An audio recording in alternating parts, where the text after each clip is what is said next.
The license to sin argument is old, 2,000 years old.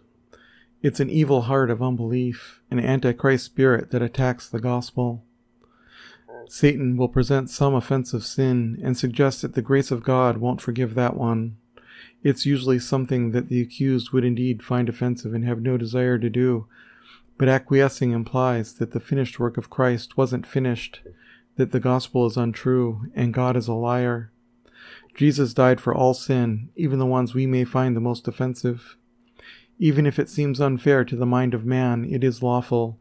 By Jesus' act of obedience to his Father, by his finished work on the cross, he paid the price for all sin, not some, all. And he offers complete forgiveness and salvation for everyone who will believe on him, without exception. For those that reject this free gift Jesus has offered, they can explain to Jesus how unfair it is, just as they're cast into the lake of fire to pay their own debt. Jesus paid the price, and it's his right to offer forgiveness and salvation freely. And for those of us who have believed, who have the grace of God upon us, many of us have come to understand the need for the grace of God every day and every moment. I don't just need it sometimes, I need it all the time.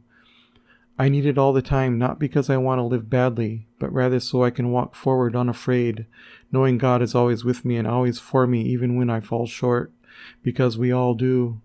And having received grace, I also desire to give it to others. How about the ambassadors and diplomats in this world?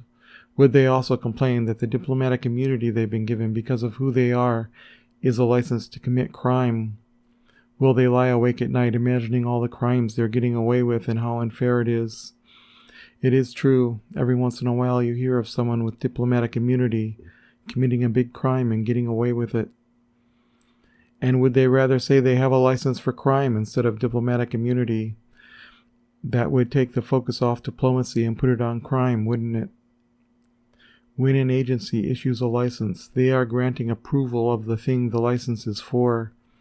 By giving us complete forgiveness, God is not approving of any wrong thing, but rather forgiving it, even though it is wrong. So calling the grace of God a license to sin would be accusing God of approving of evil. The grace of God is his loving mercy towards us, giving us forgiveness not because we're deserving, but because he loves us.